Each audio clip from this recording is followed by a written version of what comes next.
अब स्टॉप करें फिर स्टार्ट करना था। तो ऐसे hello and welcome to Krishna coaching.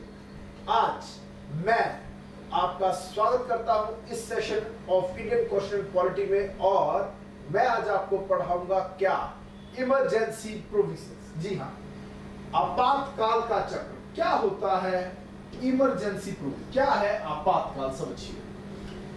Framers of constitution of India ने क्या किया, हमारे भारत देश को एक फेडरल सेटअप दिया। क्या है फेडरल सेटअप?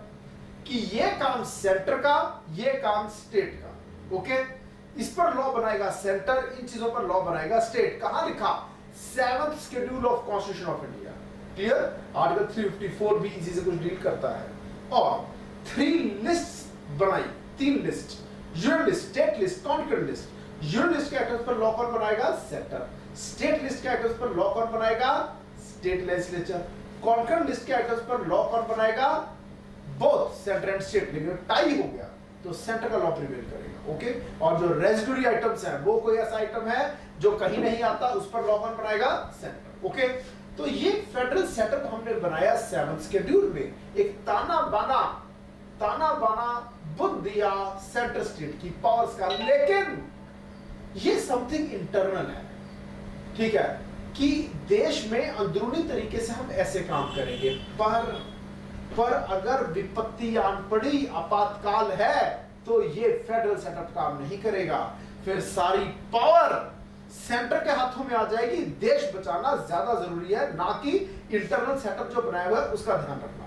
तो इसलिए framers of constitution of India ने चैप्टर बनाया इमरजेंसी का। National emergency, state emergency, financial emergency. Clear? और ये चैप्टर है कौन सा? ठीक है, part 18 of the constitution of India, article 352 से 360। याद रखना, 3 आर्टिकल के नंबर 300, 352, 356 और 360। सबसे पहला national emergency, state emergency, financial emergency. 4 का फर्क है, 4, 352, 356, 360। तो ये 3 इमरजेंसीज है। और आगे चलते हैं, किसको पावर मिल रही है प्रोक्लेम करने की इमरजेंसी? इमरजेंसी घोषणा कौन करेगा? सेंट्रल गवर्नमेंट, ना कि स्टेट गवर्नमेंट। ठीक है जी। कब करेगा? जब एबनॉर्मल सिचुएशन हो। और जरूरत क्या है, समझदारी क्या है इसके पीछे, रैशनैलिटी क्या है, ताकि सेफगार्ड किया जा सके देश की unity, integrity, sovereignty and security of the country. हमारा जो पॉलिटिकल सिस्टम है, इसकी रक्षा के लिए। क्लियर? और आगे चलते हैं हम। ठीक है, ये देखिए नेक्स्ट। अब मैं आपको बताऊंगा कि होता क्या है इमरजेंसी के समय। ठीक है जी, ये देखिए, सारी पावर्स किसके हाथों में आ जाती है? सारी पावर्स किसके हाथों में आ जाती हैं? Wait, let me clear all this. ये देखिए, all powers are in the hands of central government. ये सारी पावर्स आ जाती हैं सेंट्रल गवर्नमेंट के हाथों में, क्योंकि पहले देश बचाना जरूरी है। Okay, during emergency central government becomes all powerful and states go into the total control of the center। यानी कि फेडरल सेटअप से कन्वर्ट होकर हम क्या बन जाते हैं? Unitary setup. फेडरल स्ट्रक्चर से चेंज होकर यूनिटरी बन जाते हैं। यूनिटरी यानी all powers in the hands of centre. और आगे चलते हैं, this kind of transformation of the political system from federal during normal times to unitary during emergency is a unique feature. ये एक बहुत ही यूनिक फीचर है हमारा, कि जरूरत पड़ने पर हम क्या करते हैं? फेडरल से यूनिटरी। और दूसरा, डॉक्टर B.R. अंबेडकर इसको लेकर क्या कहते हैं, अब मैं आपको वो बताने जा रहा हूं। Okay, late me clear all this.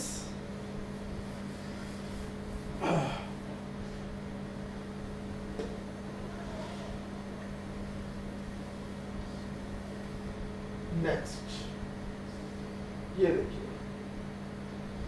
all federal systems including American are placed in a tight mold of federalism। ज्यादातर संविधान दुनिया के ऐसे हैं जो कि एक टाइट मोल्ड के अंदर है, ओके, टाइट मोल्ड। लेकिन हमने ऐसा सेटअप बनाया, जरूरत पड़ने पर हम फेडरल, जरूरत पड़ने पर हम यूनिटी और वैसे फेडरल, ठीक है जी। No matter what the circumstances it can not change. ज्यादातर दुनिया के संविधान जैसे कि अमेरिकन कॉन्स्टिट्यूशन सिस्टम में चेंज नहीं लाया जा सकता, उनके फॉर्म में, उनके शेप में, पर हम क्वासी फेडरल है। क्वासी फेडरल यानी as if it were federal, यानी जरूरत पड़ने पर फेडरल, जरूरत पड़ने पर यूनिटरी। और आगे चलते हैं। On the other hand the constitution of India can be both unitary as well as federal. जरूरत पड़ने पर यूनिटरी और वैसे फेडरल। नॉर्मल टाइम्स फेडरल रहेगा, इमरजेंसी के टाइम पर यूनिटरी हो जाएगा, ओके। और आगे चलते हैं। Constitution stipulates 3 types of emergencies. 3 प्रकार की इमरजेंसी की हम बात करते हैं। सबसे पहले नेशनल इमरजेंसी, ओके। इसके लिए जो वर्ड यूज किए जाते हैं वो है proclamation of national emergency, okay. Who proclaims national emergency? President of India. किस आर्टिकल के अंतर्गत? आर्टिकल 352। और आगे चलते हैं हम। Emergency due to the failure of the constitution machinery, ये है स्टेट इमरजेंसी। इसको प्रेजेंट रूल भी कहते हैं, इसको हम कॉन्स्टिट्यूशनल इमरजेंसी भी कहते हैं। It is also known by 2 names, state emergency, constitutional emergency, और सबसे फेमस नेम प्रेजेंट रूल। कब लगता है? when it is not possible to run government in the framework of as per the constitution। संविधान के दायरे में रहकर जब, संविधान के दायरे में रहकर जब सरकार चलाना असंभव हो जाए किसी स्टेट में, तो उस स्टेट में लगा देते हैं स्टेट इमरजेंसी, ओके। किसी भी पार्टी को पूर्ण बहुमत नहीं मिल पा रहा है, मिली जुली सरकार भी नहीं बन पा रही है, कौन सीएम होगा डिसाइड नहीं हो पा रहा, तो क्या करेंगे? लगा देंगे स्टेट इमरजेंसी और सारा कंट्रोल उस स्टेट का किसके हाथों में? सेंटर के। क्लियर? और आगे चलते हैं। तीसरी और आखिरी इमरजेंसी है financial emergency due to a threat to the financial stability और क्रेडिट ऑफ इंडिया। क्लियर?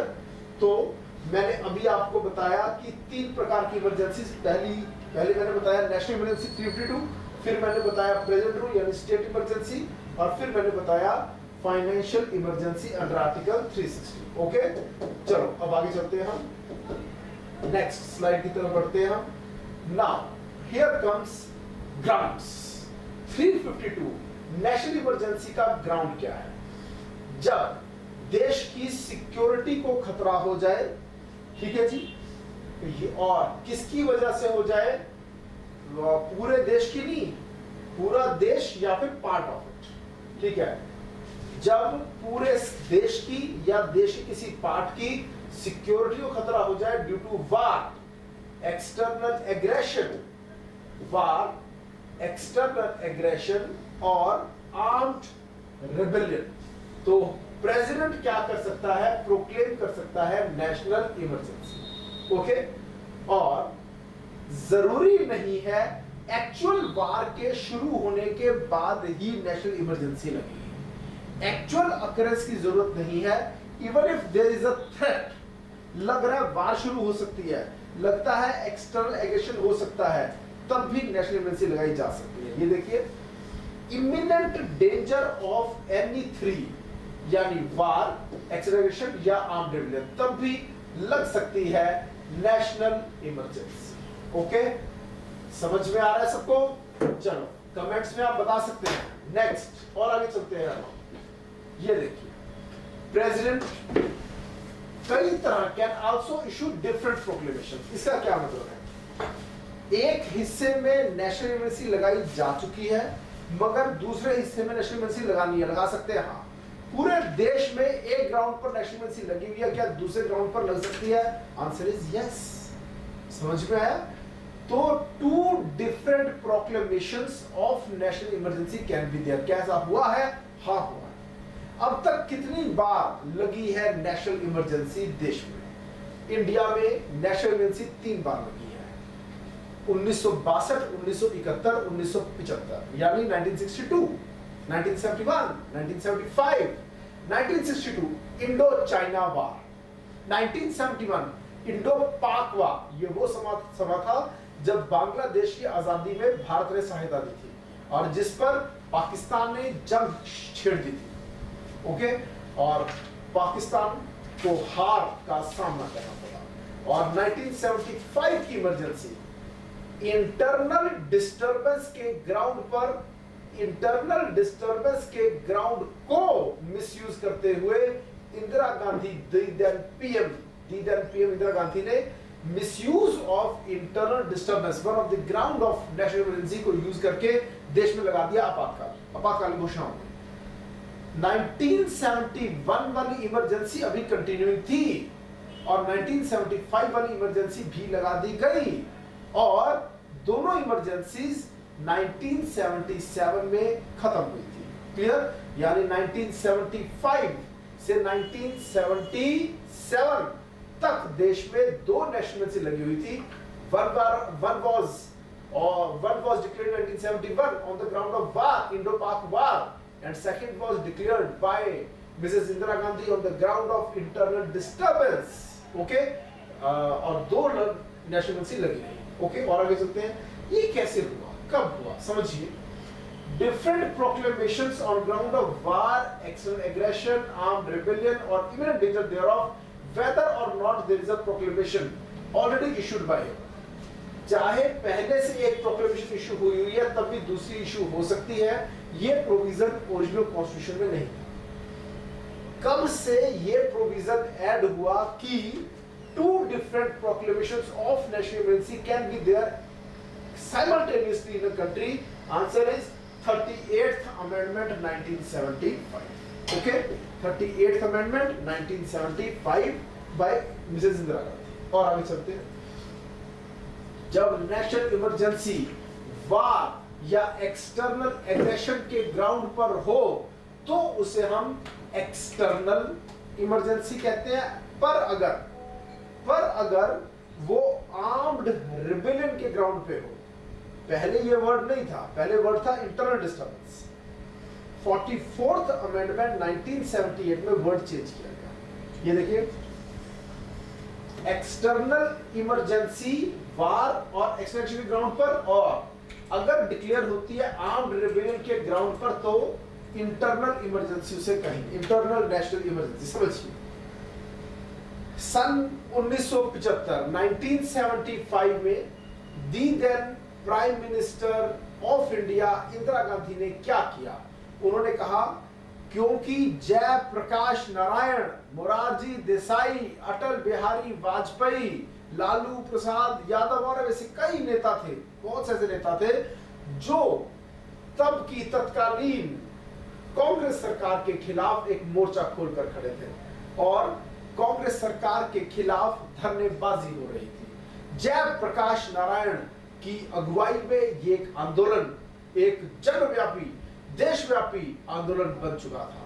ठीक है, और एक दिन Shrimati Indira Gandhi all India radio पर आती हैं और कहती हैं कि घबराने की बात नहीं है, मगर कुछ लोग देश के अंदर कुछ ऐसे तत्व हैं, कुछ देश के ऐसे लोग हैं जो कि भड़का रहे हैं सरकारी नौकरी करने वालों को। एक जने, वर्ड देखिए क्या बोला, एक जने ने तो इतना तक कह दिया कि सरकार से मिलने वाले आदेशों को आंख बंद करके, ठीक है, आप इंप्लीमेंट ना करें, अपने विवेक का प्रयोग करें। अगर आपको लगता है वो राष्ट्र हित में है तभी मिलने वाले हुक्म पर तामील हो, नहीं तो ऑर्डर्स को ना माने।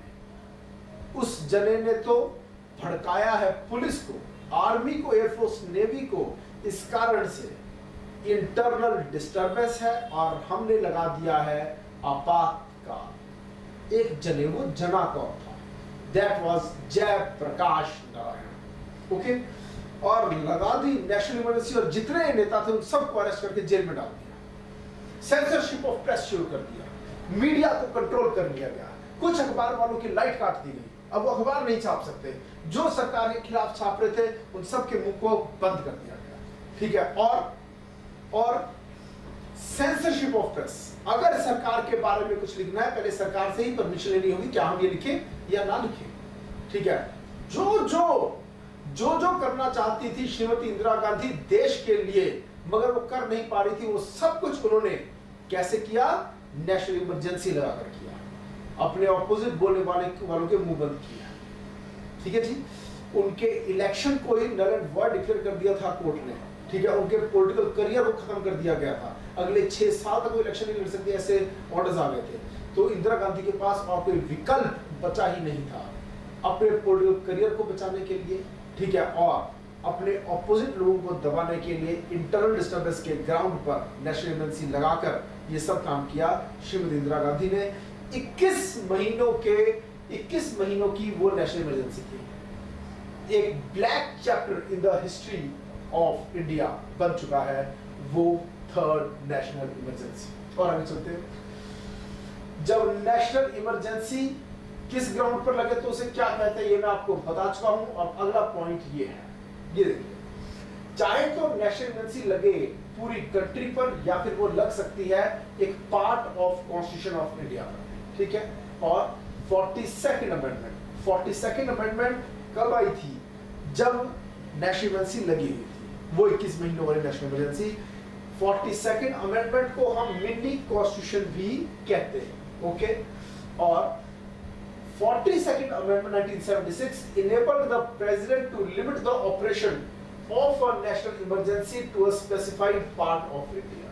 ठीक है, इसने कहा था किसी एक हिस्से में भी नेशनल इमरजेंसी लगाई जा सकती है। और देखते हैं अब इंटरनल डिस्टर्बेंस वाले मुद्दे, ये बड़ी वेग टर्म थी।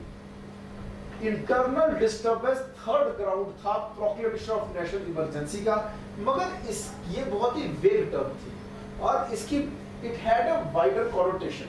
किसी भी चीज को इंटरनल डिस्टर्बेंस माना जा सकता था, यह सही नहीं था इस कारण से। ठीक है, इंदिरा गांधी ने भी इसको मिसयूज किया। इस कारण से जब इंदिरा गांधी की सरकार टूटी, 21 महीने नेशनल इमरजेंसी खत्म हुई और फिर उसके बाद देश में इलेक्शंस हुए। बुरी तरह से इलेक्शन हारी श्रीमती इंदिरा गांधी, इतनी बुरी तरह से कि 1/6 वोट्स भी नहीं मिली। उसकी वजह से फोरफीचर ऑफ सिक्योरिटी अमाउंट हुआ, यानी जमानत जब्त हुआ। इलेक्शन कॉन्टेस्ट करने के लिए आपको कुछ सिक्योरिटी अमाउंट डिपॉजिट करना पड़ता है। अगर आपको 1/6 वोट्स ना मिले तो वही सिक्योरिटी आपकी फोरफिट हो जाती है। तो देश की वो प्रधानमंत्री जो कि एक बहुत ही हीरोइक इमेज रखा करती थी, 1971 की जीत के बाद जो पाकिस्तान के 2 टुकड़े थे, ईस्ट पाकिस्तान वेस्ट पाकिस्तान, और ईस्ट पाकिस्तान को छीन लिया, आजाद मुल्क बांग्लादेश बनवा दिया, ये बहुत बड़ी जीत थी। 1971 की जंग में पाकिस्तान को हराना बहुत बड़ी जीत थी। ऑल ओवर इंडिया एक हीरोइक इमेज बन चुकी थी। उस प्रधानमंत्री की बात कर रहे हैं हम। उस प्रधानमंत्री ने 1978 के जो इलेक्शंस हुए उसमें इतनी बड़ी हार का सामना किया, 1/6 वोट्स भी नहीं मिली, फॉरफीचर ऑफ सिक्योरिटी अमाउंट हुआ। क्लियर। और अगली सरकार आई मोरारजी देसाई की सरकार, जनता पार्टी की सरकार, और उन्होंने क्या किया, उन्होंने जनता पार्टी सरकार ने देखा संविधान में कमियां क्या हैं, उन्होंने कहा इंटरनल डिस्टर्बेंस के ग्राउंड पर नेशनल इमरजेंसी लगा के सारा कंट्रोल एक प्रधानमंत्री के हाथ में आया ना, गलत है, चेंज करो। क्या चेंज किया, इस थर्ड ग्राउंड इंटरनल डिस्टर्बेंस को ही खत्म कर दिया, उसकी जगह पर नया ग्राउंड ले आए, आर्म्ड रेबेलियन। इंटरनल डिस्टर्बेंस का ग्राउंड बहुत वेग था, इसकी बहुत ही वाइडर कॉनोटेशन थी। किसी भी चीज को आप मान सकते थे कि ये तो इंटरनल डिस्टर्बेंस है, तो वाइड पावर्स मिली हुई थी सेंट्रल गवर्नमेंट को। इसको कर्टेल किया, वापस लिया, और क्या कर दिया, क्या डाला उसमें, वर्ड डाला आर्म्ड रेबेलियन। जब देश की जनता देश की सरकार के खिलाफ हथियार उठा ले तो उसे हम क्या कहते हैं, आर्म्ड रेबेलियन। और आगे चलते हैं। Hence, 44th Amendment of 1978 substituted the words armed rebellion for internal disturbance। तो अब 3 ग्राउंड्स है, बार, एक्सटर्नल एग्रेशन और armed rebellion. Internal disturbance is no more a ground of national emergency. एक और बात, वार और एक्सटर्नल एग्रेशन में क्या फर्क है? जब दो देशों के बीच में जंग डिक्लेयर कर दे प्रेसिडेंट तो ये वार शुरू हो गई। जब तक डिक्लेयर नहीं हुई है और कोई और कंट्री हम पर आक्रमण कर चुकी है, हम उसे कहेंगे एक्सटर्नल एग्रेशन। जैसे कि कारगिल युद्ध था, पाकिस्तानी सोल्जर्स आम कपड़ों में, सिविल ड्रेस में घुस आए, कहां पर? इंडिया के अंदर। टाइगर हिल पे कब्जा कर लिया, लेकिन पाकिस्तान ने माना नहीं कि ये पाकिस्तानी सोल्जर्स हैं, पूरा वो सपोर्ट कर रहे थे उन्हें, ठीक है। हमने भी वार डिक्लेयर किए बिना जो अंदर आ गए थे उनको मार दिया, खदेड़ दिया। समझ में आया? हमने वार नहीं डिक्लेयर की। जब वार डिक्लेयर हो जाती है एक कंट्री के साथ, ठीक है, तो हम उसका कोई और कॉन्ट्रैक्ट नहीं कर सकते। जो एग्जिस्टिंग कॉन्ट्रैक्ट्स हैं वो उसी समय क्या हो जाते हैं? सस्पेंड हो जाते हैं, ठीक है। वहां के लोग जितने उस समय भारत में होंगे वो बन जाएंगे एनिमी एलियंस। क्लियर? तो we never declared war in the Kargil episode कह सकते हो। क्लियर? और आगे चलते हैं। अब नेशनल इमरजेंसी इंटरनल डिस्टर्बेंस के ग्राउंड पर नहीं लग सकती, जैसे एक बार हुआ था 1975 में इंदिरा गांधी जी ने लगाई। और आगे चलते हैं, ये देखिए, president can proclaim national emergency only after written advice of council of ministers। written advice, written recommendation। पहले क्या था? ओरल एडवाइस पर भी लग सकती थी नेशनल इमरजेंसी और सारा कंट्रोल सेंट्रल हाथों में आ जाएगा। क्लियर? जब श्रीमती इंदिरा गांधी ने 1975 नेशनल इमरजेंसी लगाई, उस समय होम मिनिस्टर तक को पता नहीं था। होम मिनिस्टर काम क्या है? देश का लॉ एंड ऑर्डर देखना। होम मिनिस्टर को भी नहीं पता था कि देश में नेशनल इमरजेंसी। समझ में? He was reading a Tamil novel at his residence at that time। ठीक है जी, एक लेडी ने अपने दिमाग से लगा दी देश में नेशनल इमरजेंसी। और आगे चलते हैं। दिमाग था इसके पीछे संजय गांधी का, son of Indira Gandhi. Clear? और आगे चलते हैं। Emergency can be declared only on the concurrence of cabinet and not merely on the advice of PM. पहले लिखा यह था कि on the advice of PM president can proclaim national emergency. अब दो चीजें आ गई, पहला एडवाइस नहीं, रिटर्न एडवाइस चाहिए। दूसरा ऑफ द पीएम नहीं, ऑफ द कैबिनेट। कैबिनेट याद रहे, ये सब चेंजेस कब आए? 44th amendment 1978 bye Morarji Desai सरकार, मीन जनता पार्टी सरकार। दूसरा 44th अमेंडमेंट 1978। और दूसरा कैबिनेट वर्ड डाल दिया कि पीएम के कहने पर नहीं, यूनियन कैबिनेट के कहने पर लगेगी नेशनल इमरजेंसी। पर कैबिनेट है क्या? पर कैबिनेट है क्या? ये कहीं डिफाइंड नहीं था कॉन्स्टिट्यूशन में। रादर 44th अमेंडमेंट 1978 से पहले तो कैबिनेट वर्ड यूज ही नहीं हुआ था कहीं पर भी। हमारे संविधान में हर जगह वर्ड था काउंसिल ऑफ मिनिस्टर्स। हम पॉलिटिकल बातें करते हुए, अखबार छपते हुए, किताबों में भी कैबिनेट वर्ड यूज होता था, मगर कॉन्स्टिट्यूशन में कहीं पर भी कैबिनेट वर्ड नहीं लिखा था। मगर फिर क्या हुआ? यूनियन कैबिनेट वर्ड आ गया, उसके बाद इस तरह से कॉन्स्टिट्यूशनल रिकॉग्निशन मिल गया एग्जिस्टेंस ऑफ कैबिनेट को। कैबिनेट है क्या? PM plus cabinet rank ministers equals to cabinet. Okay? और आगे चलते हैं हम। ये देखिए 1975 में prime minister Indira Gandhi advice president to proclaim emergency without consulting the cabinet. Cabinet से कंसल्ट नहीं किया था, अपने दिमाग से लगा दी देश में नेशनल इमरजेंसी, और कैबिनेट को बाद में इन्फॉर्म किया गया था। ठीक है जी। Then it was made as a fait accompli. Then the 44th amendment act 1978 introduced this safeguard. तो इस सेफगार्ड कौन लेके आया? 44th अमेंडमेंट की अकेला प्राइम मिनिस्टर डिसीजन ना ले सके। देन 38th अमेंडमेंट 1975 ने, ठीक है, made the declaration of national emergency immune from judicial review. अब जुडिशियल रिव्यू क्या है? एग्जीक्यूटिव के ऑर्डर्स, एग्जीक्यूटिव द्वारा कोई रूल्स बना दिए गए, कोई बाई लॉज बन गए, या लेजिस्लेचर द्वारा बनाए गए कोई लॉज है, बाई लॉज है, कुछ भी है, ठीक है, यानी इस प्रकार के फैसलों को देखेगी जुडिशरी। अगर तो वो संविधान के दायरों में है तो इट्स ओके, अगर नहीं है तो उसको नल एंड वॉइड डिक्लेयर कर दिया जाएगा। ऐसे कई प्रोविजंस हैं कॉन्स्टिट्यूशन ऑफ इंडिया में जो कि जुडिशियल रिव्यू की पावर कॉन्फर करते हैं जुडिशरी को। जुडिशियल रिव्यू क्या है? Law, by law, order, regulation of the government को नल एंड वॉइड डिक्लेयर कर देगी judiciary if it is found violative of Constitution of India, especially fundamental rights. Okay? तो अगर नेशनल इमरजेंसी लगाई है सरकार ने तो उस पर जुडिशियल रिव्यू नहीं हो सकता, ठीक है। लेकिन this provision was also deleted by 44th amendment 1978। यानी करंट सिचुएशन क्या है कि हाँ जुडिशियल रिव्यू हो सकता है। समझ में? फिर से बता रहा हूं, 38th अमेंडमेंट 1975 में इंदिरा गांधी सरकार ने लिख दिया no judicial review of proclamation of national emergency.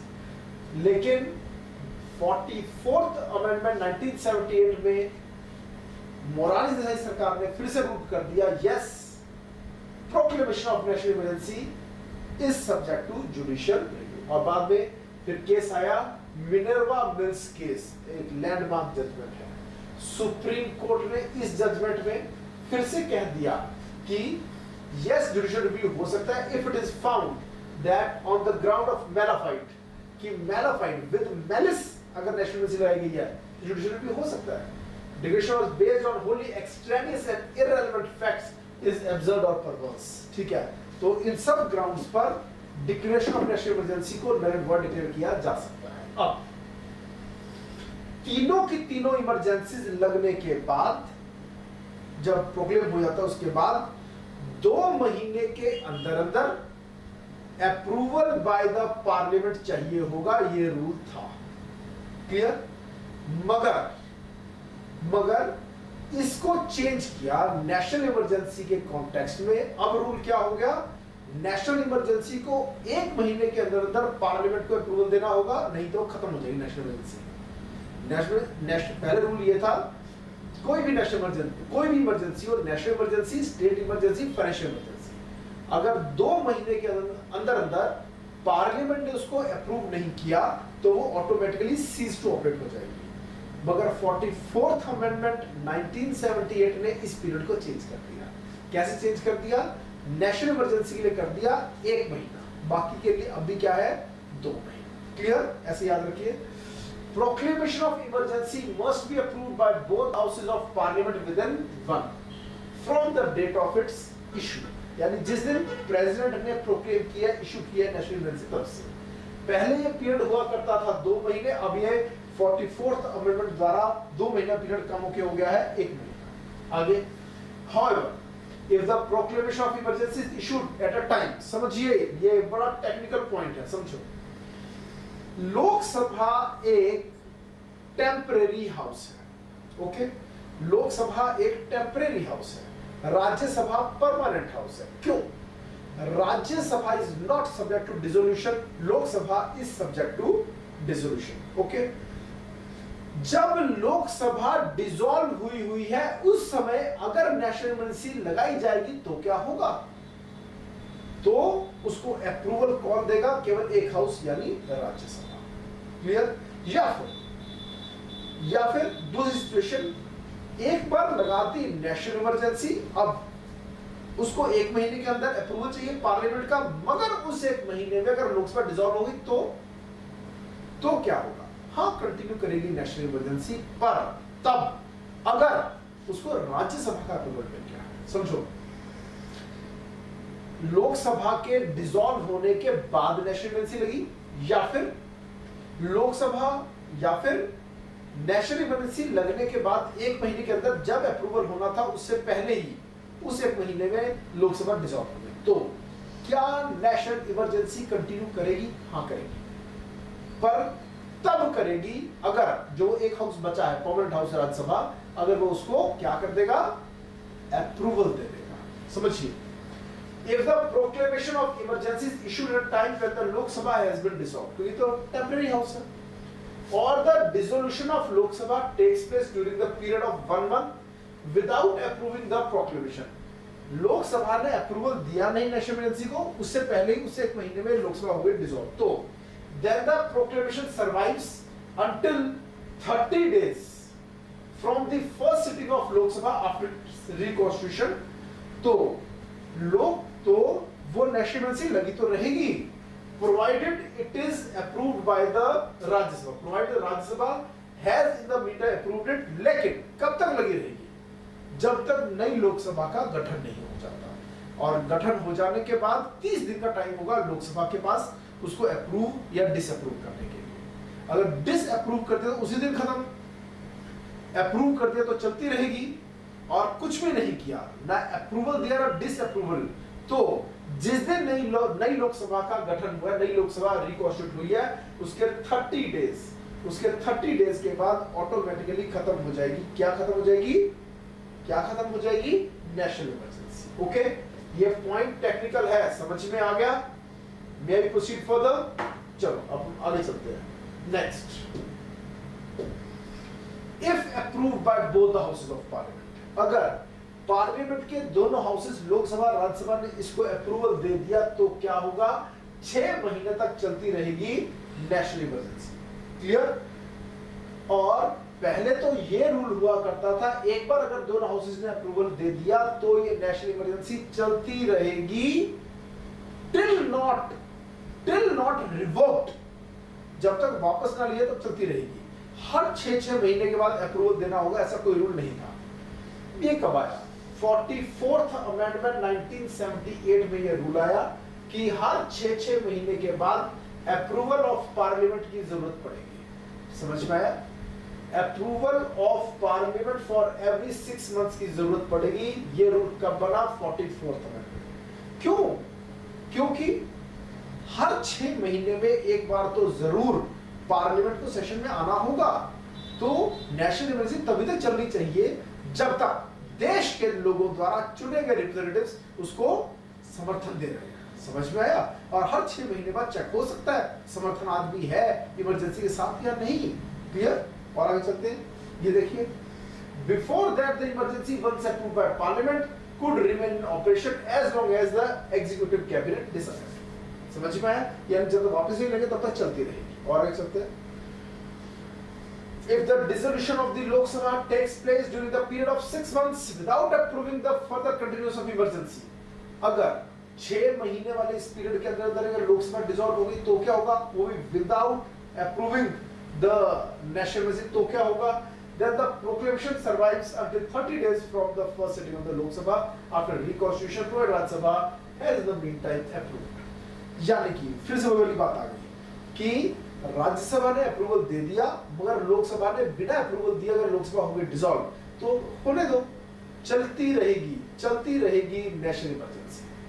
कब तक चलेगी? जब तक नई लोकसभा के गठन हो जाने के बाद उसके फैसले से पर डिपेंड करेगा। अप्रूवल तो अप्रूवल, डिसअप्रूवल तो disapproval.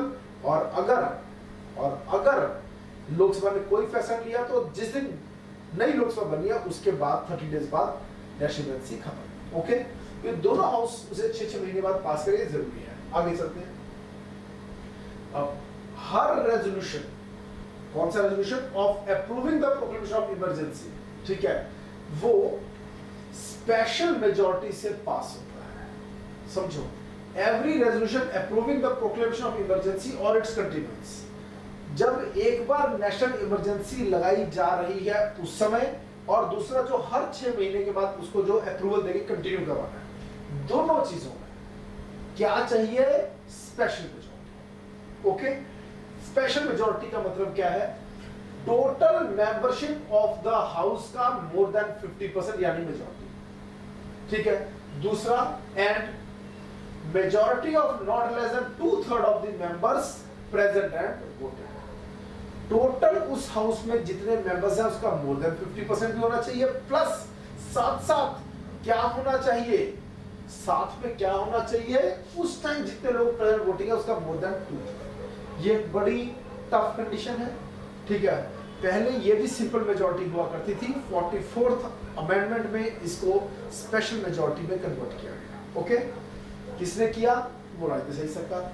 This special majority provision was introduced by the 44th amendment 1978. Previously it could be done by simple majority. Is my point clear?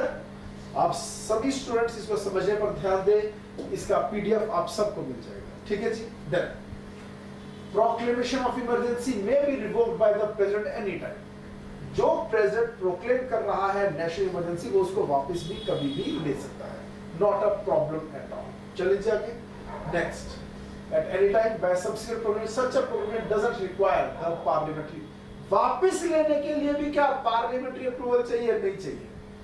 किसके लिए चाहिए पार्लियामेंट्री अप्रूवल? लगाने के लिए, कंटिन्यू करने के लिए, ना कि रेवोकेशन, वापस लेना। Then president must revoke a proclamation if the Lok Sabha passes the resolution disapproving its continuation. ये एक ऐसा सेफगार्ड है जो पहले नहीं हुआ करता था कि लगी हुई नेशनल इमरजेंसी को क्या लेजिस्लेचर वापस ले सकता है, पहले नहीं था ये रूल, अब है। मगर ये वाली पावर केवल लोकसभा के पास है। लोकसभा अपना एक स्पेशल सेशन बुलाकर सिंपल मेजॉरिटी द्वारा वापस लेने के लिए मजबूर कर सकता है प्रेसिडेंट को नेशनल इमरजेंसी को वापस लेने के लिए, ठीक है जी। This safeguard was introduced by 44th। सारे सेफगार्ड्स नेशनल इमरजेंसी को लेकर सरकार को आर्बिट्ररी पावर्स ना मिले, ये सब चीजें एक ही अमेंडमेंट के द्वारा आई, 44th अमेंडमेंट 1978। कारण मैंने आपको बता दिया, क्योंकि 1978 से पहले के जो वो 21 महीनों की नेशनल इमरजेंसी में देख चुके थे हम कि नेशनल इमरजेंसी के चक्र में, यानी कि पार्ट 18 में, यानी कि आर्टिकल्स 352 से 360 तक में क्या क्या कमियां हैं, अनुभव हो चुका था देश की जनता को, देश के ऑपोजिशन को उस समय। Clear? Then this safeguard was introduced by 44th by 1978. Before the amendment, a proclamation could be revoked by the president on his own, and the Lok Sabha had no control in this regard. There was no legislative control. और यहां से शुरू हुआ 44th amendment से legislative control. Clear? और आगे चलते हैं। 44th अमेंडमेंट 1978 ने एक और चीज बनाई, वो क्या थी कि मेंबर्स ऑफ लोकसभा अगर रिटर्न नोटिस देते हैं स्पीकर को, signed by 1/10 of total number of members, यानी लोकसभा के 10वां हिस्सा, 545 की स्ट्रेंथ है, 10वां हिस्सा हो गया 54.5, यानी 55 कम से कम 55 लोग अगर लिख के देंगे किसको, स्पीकर को, तो स्पेशल सिटिंग होगी लोकसभा की, ये डिसाइड करने के लिए क्या डिसकंटिन्यू करना है नेशनल इमरजेंसी को, ठीक है। और अगर member of the Lok Sabha give notice to the speaker, या फिर देंगे किसको, प्रेसिडेंट को, अगर लोकसभा सेशन में नहीं है, किसको देंगे नोटिस, स्पीकर को। पर अगर लोकसभा नॉट इन सेशन तो किसको देंगे, प्रेसिडेंट को। फिर क्या होगी, स्पेशल सिटिंग होगी of the house should be held. कितने समय में होगी, 14 डेज में होगी। किस लिए होगी, कंसीडर करने के लिए कि क्या डिसअप्रूव करना है, और अगर उन्हें सिंपल मेजॉरिटी से भी कह दिया हटाओ इसे, तो हटा देंगे, खत्म कर देंगे नेशनल इमरजेंसी को। रेजोल्यूशन फॉर डिसअप्रूव, समझ में आ गया। 1/10 मेंबर्स लिख के देंगे किसको, स्पीकर, पर अगर लोकसभा नॉट इन सेशन तो किसको, प्रेसिडेंट को। फिर 14 डेज में होगी स्पेशल सिटिंग, उसमें किस मेजॉरिटी से डिसीजन होगा, सिंपल मेजॉरिटी से। सिंपल मेजॉरिटी क्या है, मोर than 50% of present and voting. चले और आगे चलते हैं। ये देखिए, और resolution of disapproval is different from a resolution approving the continuation. समझो, हर 6 महीने के लिए रेजोल्यूशन आता है कंटिन्यू करने के लिए, ठीक है। और एक ये डिसअप्रूवल वाली बात मैंने अभी आपको बताई। इनमें दो फर्क है। पहला, first one is required to be passed by Lok Sabha. Disapprove यानी वापस लेना नेशनल इमरजेंसी को, ये एक विशेष अधिकार केवल लोकसभा के पास है, राज्यसभा का इसमें कोई रोल नहीं है। ओके, और आगे चलते हैं। Why the second one needs to be passed by the both houses of parliament? ठीक है, जो अप्रूवल है उसमें दोनों हाउसेस का रोल है, डिसअप्रूवल में केवल लोकसभा का रोल है। और आगे चलते हैं। फर्स्ट वन इज डिसअप्रूवल में सिंपल मेजॉरिटी, अप्रूवल में स्पेशल मेजॉरिटी। और स्पेशल मेजॉरिटी में दो चीज अभी बताई मैंने आपको, कौन कौन सी? More than 2/3 of president voting plus more than 50% of the total strength of the house. और आगे चलो, इफेक्ट्स क्या है नेशनल इमरजेंसी के? सबसे मेन इफेक्ट तो क्या है? सब कुछ यूनिटरी हो जाता है। लेजिस्लेटिव इफेक्ट्स हैं, फाइनेंशियल इफेक्ट्स हैं, एग्जीक्यूटिव इफेक्ट्स हैं, ठीक है, सब अब हम डिक्लेयर करेंगे। Effect on centre state relations, effect on the life of Lok Sabha, effect on the life of state legislative assemblies, effect on fundamental rights. तो ये तीन मेन कैटेगरीज हैं इफेक्ट्स की। Proclamation of emergency has drastic and wide ranging effects on the political system. आगे centre state relations को कई तरह से हम स्टडी करेंगे, क्लियर? और आगे चलते हैं। तो नेक्स्ट, सेंटर स्टेट रिलेशंस को हम तीन तरह से स्टडी करते हैं, एग्जीक्यूटिव इफेक्ट्स, लेजिस्लेटिव इफेक्ट्स और फाइनेंशियल इफेक्ट्स। अभी बता क्या कहूंगा, क्लियर?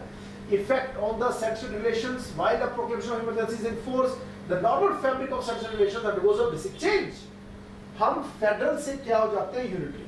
फेडरल क्या है? काम बांट रखे, सेंटर का काम, स्टेट का काम। ओके, इमरजेंसी लगी तो सारा काम सेंटर का है, सारी पावर सेंटर के हाथों में आ जाएगी, स्टेट की पावर खत्म। ठीक है, कैसे खत्म? एग्जीक्यूटिव सेंटर का चलेगा, लेजिस्लेचर सेंटर का चलेगा, फाइनेंशियल कंट्रोल सारा सेंटर का चलेगा। समझ में आया? देन सीधी सी बात है, स्टेट लिस्ट के आइटम्स पर भी लॉ कौन बना सकता है? फिर सेंटर। ओके, और आगे चलते हैं। अब मैं बताऊंगा एग्जीक्यूटिव में क्या इफेक्ट पड़ता है, क्लियर? पहला, द एग्जीक्यूटिव, जब नेशनल इमरजेंसी लगती है तब the executive power of the centre extends to directing any state regarding the manner in which its executive power is to be exercised. ठीक है, कि नॉर्मल समझिए, नॉर्मल टाइम्स में सेंटर एग्जीक्यूटिव डायरेक्शंस इशू कर सकता है कुछ स्पेसिफाइड मैटर्स पर ही, लेकिन नेशनल इमरजेंसी के दौरान wide ranging pass, normal times में सेंटर स्टेट को एग्जीक्यूटिव डायरेक्शंस लिमिटेड एरियाज में दे सकता है। नेशनल इमरजेंसी लग जाने पर executive power of centre extends to directing any state regarding the manner in which executive power is to be exercised. यानी पहले तो सिर्फ दो चार ही स्फीयर्स थे जिसपे सेंटर बोल सकता स्टेट को काम क्या करो कैसे करो। अब वो किसी भी फील्ड में सेंटर बोल सकता है काम क्या करो कैसे करो। समझ में आया? पूरी तरह से स्टेट किसके अंडर आ गया? सेंटर के। अगला पॉइंट देखते हैं। During a national emergency the centre becomes entitled to give executive directions to state on any matter. किसी भी चीज को सेंटर स्टेट को आदेश दे सकता है। Thus the state governments are brought under the complete control of the center, though they are not suspended. State governments automatically suspend नहीं हो जाती, मगर automatically they come under the control of center. और आगे चलते हैं, ये देखिए अब लेजिस्लेचर पर। यूं तो एक ताना बाना हम बुन चुके हैं पहले ही, कैसे कि ये इस पर लॉ बनाएगा सेंटर, इस पर लॉ बनाएगा स्टेट, लेकिन वो सब खत्म। अब स्टेट लिस्ट के सब आइटम्स पर सेंटर भी लॉ बना सकता है। During a national emergency parliament becomes empowered to make laws on any subject mentioned in the state list. State list मैंने बताया था कौन से शेड्यूल में? 7 शेड्यूल, 3 लिस्ट है, usually state list, corporate list. ठीक है, although the legislative power of a state legislature is not suspended. क्या फिर जब नेशनल इमरजेंसी लग गई, क्या उसके बाद स्टेट लेजिस्लेचर किसी भी स्टेट लिस्ट आइटम पे लॉ नहीं बना सकता? ऐसा नहीं है। बस स्टेट लिस्ट के हर आइटम पर सेंटर को भी लॉ बनाने की पावर दी जाती है। यानी कि क्या हो गया? स्टेट लिस्ट भी कॉन्करेंट लिस्ट जैसी हो गई। कॉन्करेंट लिस्ट पर सेंटर भी लॉ बना सकता है, स्टेट भी, मगर स्टेट लिस्ट पर नॉर्मली सिर्फ स्टेट लेजिस्लेचर लॉ बना सकता है, पर नेशनल इमरजेंसी लग जाने पर स्टेट लिस्ट के आइटम्स पर स्टेट भी, स्टेट लेजिस्लेचर भी और सेंट्रल लेजिस्लेचर भी लॉ बना सकता है, जैसा कि कॉन्करेंट लिस्ट में होता है। क्या स्टेट लेजिस्लेचर यूनियन लिस्ट के आइटम पर कभी भी लॉ बना सकता है? नहीं। पर क्या स्टेट लिस्ट के आइटम पर सेंटर कभी लॉ बना सकता है? हाँ। कब बना सकता है? ड्यूरिंग इमरजेंसी, नेशनल इमरजेंसी और स्टेट इमरजेंसी। क्लियर? चलिए 352, 356 और आगे चलते हैं। Although the legislative power of a state legislature is not suspended, it becomes subject to the overriding power of the parliament. मैंने बताया overriding power कि अगर कोई लॉ बना दिया स्टेट लेजिस्लेचर ने स्टेट लिस्ट के आइटम पर उसी पॉइंट को लेकर लॉ बना दिया सेंटर ने भी, तो central law will override the state law. Clear? जैसे कि कॉन्करेंट लिस्ट में होता है, अगर टाई हो जाए कॉन्करेंट लिस्ट के आइटम पर सेंटर ने भी लॉ बनाया, स्टेट ने भी, पर अगर टाई हो जाए तो किसका बनाया लॉ प्रिवेल करेगा? सेंटर। आइडिया कहां से आया? इसका आइडिया आया था हमें कैनेडियन कॉन्स्टिट्यूशन से। चलो आगे चलते हैं। इसे कहते हैं रेजिडुअल लिस्ट। और आगे चलते हैं। ये टाई कहते हैं इसको। रेजिडुअल पास क्या होती है कि जो आइटम कहीं भी नहीं है उस पर लॉ कौन बनाएगा? सेंटर। और आगे चलते हैं। Thus the normal distribution, और ये रेजिडुअल लिस्ट वाला आइटम भी कनाडा से आया था। ये दो चीजें कनाडा से आई हुई हैं। ठीक है? Next, Thus the normal distribution, normally जो हमने पावर्स बांट रखी है सेंटर में स्टेट में, वो सस्पेंड हो जाती है during national emergency. Normal distribution of legislative powers between the center and state is suspended, though state legislatures are not suspended. In brief, constitution becomes unitary. Federal से हम क्या बन जाते हैं? यूनिटरी। बस इतनी सी बात है। चले आगे। चलो आगे चलते हैं। Next, laws made by parliament on the state subjects during national emergency become inoperative 6 months after the emergency has ceased to operate. देखो, हमने एक एक्स्ट्रा ऑर्डिनरी सिचुएशन से डील करने के लिए सेंटर को ये पावर्स दी है, मगर जब वो एक्स्ट्रा ऑर्डिनरी सिचुएशन खत्म हो गई, जब national emergency ceases to operate है, उसके बाद क्या होगा? इमरजेंसी के समय पर जो सेंटर ने स्टेट लिस्ट आइटम पर लॉ बनाया था वो भी कितने समय के बाद खत्म हो जाएगा? इमरजेंसी खत्म होने के बाद 6 महीने के बाद वो भी सीज टू ऑपरेट। और by the proclamation of national emergency is in operation, the president can issue ordinances on the state subjects also if the parliament is not in session. समझो, ऑर्डिनेंस मेकिंग पावर एक बहुत ही अहम legislative power of the executive है। यानी president can make ordinance, temporary law in a situation when two things coexist. पहला, the legislature is not in session, plus there is an urgent need of a law. But ordinance making power of the president under Article 123 and ordinance making power of governor under Article 213 are subject to the same constitutional limitations as are there in normal times. समझो, president हाँ ordinance बना सकता है, temporary law बना सकता है, पर किस पर बना सकता है? केवल यूनियन लिस्ट आइटम्स पर। ओके, स्टेट लेवल पर गवर्नर चाहे तो हाँ ऑर्डिनेंस इशू कर सकता है, टेम्परेरी लॉ बना सकता है स्टेट लेवल पर only on state list items, not on union list items. Moreover, both President's ordinance making power under Article 123 and Governor's ordinance making power under Article 213 both are subject to the same constitutional limitations as are enshrined in Article 13 of the Constitution of India. यानी कि fundamental rights का उल्लंघन करने वाला ना तो कोई law बना सकता है लेजिस्लेचर, ठीक उसी प्रकार ना ही कोई ऑर्डिनेंस प्रोमुलगेट कर सकता है head of the executive. Fundamental rights का उल्लंघन करने वाला ऑर्डिनेंस ना प्रेसिडेंट बना सकता है ना ही गवर्नर बना सकता है। क्लियर है ये बात? तो जब नेशनल इमरजेंसी लगी होती है तब क्या होगा, वो यहां जवाब लिखा है, ये देखो। Laws made by parliament state subjects during national emergency become inoperative वाला पॉइंट हो गया। जब प्रोक्लेमेशन नेशनल इमरजेंसी ऑपरेशन में है तो प्रेसिडेंट उस समय पर स्टेट सब्जेक्ट्स यानी स्टेट लिस्ट के आइटम पर भी ऑर्डर इशू कर सकता है। जब यूनियन लेजिस्लेचर को पावर मिल जाती है नेशनल इमरजेंसी में, ठीक है, स्टेट लिस्ट आइटम पर लेजिस्लेट करने की, तो of course head of the union executive को भी पावर मिल जाती है ऑर्डिनेंस प्रोमुलगेट करने की on the state list items. ये पॉइंट समझ में आ गया? चले आगे। डन।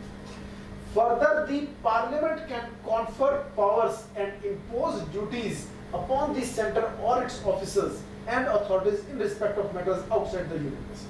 कि पार्लियामेंट यूनियन लिस्ट के बाहर भी कुछ ड्यूटीज इंपोज कर सकता है, ठीक है। Parliament duties can confer powers and duties upon the centre और इट्स ऑफिसर्स और अथॉरिटीज आउटसाइड द यूनियन, यानी स्टेट लिस्ट के आइटम्स को लेकर भी पावर्स भी दे सकता है यूनियन एग्जीक्यूटिव।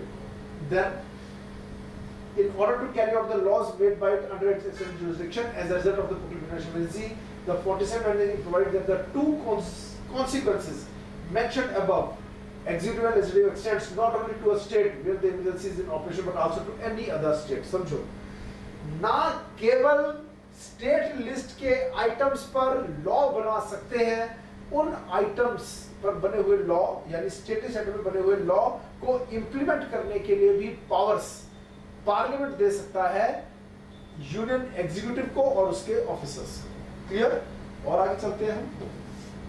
अब फाइनेंशियल सेंट्रल स्टेट रिलेशन से हम स्टडी कर रहे हैं फाइनेंशियल इफेक्ट्स, ठीक है जी। सारा फाइनेंस किसके कंट्रोल में आ जाएगा? यूनियन गवर्नमेंट के। While the proclamation of national emergency is in operation, the president can modify the constitutional distribution of revenues. Finance commission under article 280 बनता है, इसमें एक चेयरमैन और 4 मेंबर्स होते हैं। ये रिकमेंड करते हैं कैसे पैसे का बंटवारा हो सेंटर और स्टेट में, किस रेशो में, क्या प्रिंसिपल्स होने चाहिए, क्लियर? उसके हिसाब से हम पैसा बांटते हैं। लेकिन जब नेशनल इमरजेंसी लगे तब सब हिसाब किताब खत्म, सारा फाइनेंस किसके कंट्रोल में? सेंटर के। Okay? While a proclamation of emergency is in operation, the president can modify the constitutional distribution of revenues between the center and the states. President बताएगा पैसा कैसे बटेगा. Okay? This means that the president can either reduce or cancel the transfer of finances. कि जो decide हुआ है कि ये वाला टैक्स का पैसा हम 40% देंगे स्टेट्स को, 60% रखेगा सेंटर, सब खत्म, सब सेटलमेंट्स खत्म। अब कौन डिसाइड करेगा? प्रेसिडेंट यानी सेंटर यानी PM. Okay? Such modification continues till the end of the financial year in which the emergency ceases to operate. और फिर जो नई मॉडिफिकेशंस की हैं, ठीक है, वो नई मॉडिफिकेशंस कब तक कंटिन्यू करेगी? वो करेगी कब तक? जब तक वो वाला फाइनेंशियल ईयर ना खत्म हो जाए जिस फाइनेंशियल ईयर में इमरजेंसी सीज्ड टू ऑपरेट।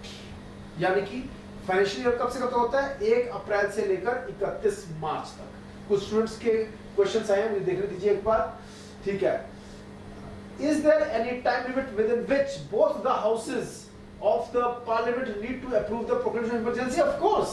बच्चे ने क्वेश्चन पूछा है कितने समय के अंदर अप्रूवल चाहिए। पहले था ये पीरियड 2 महीना, ठीक है। अब ये पीरियड नेशनल इमरजेंसी केस में हो गया 1 महीना, स्टेट इमरजेंसी और फाइनेंशियल इमरजेंसी में अब भी ये क्या है? अब भी ये पीरियड कितना है? 2 मंथ्स।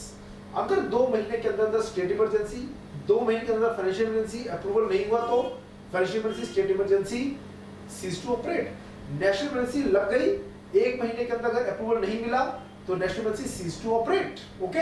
और आगे चलते हैं। नेक्स्ट, such modification continues, ये बता चुका हूं point. Also, every such order of the president has to be laid before both the houses of parliament, ठीक है। Every such order जो प्रेसिडेंट ने फाइनेंस को चेंज करने के लिए, फाइनेंशियल डिस्ट्रीब्यूशन को एनल करने के लिए जो फैसला लिया है उसको भी चाहिए क्या? Approval by the parliament to be laid before both the, यानी कि टोटलिटेरियन स्टेट नहीं होगी, यानी सारा control arbitrarily PM and president के हाथों में नहीं होगा, किसी कंट्रोल में रहेगा? पार्लियामेंट।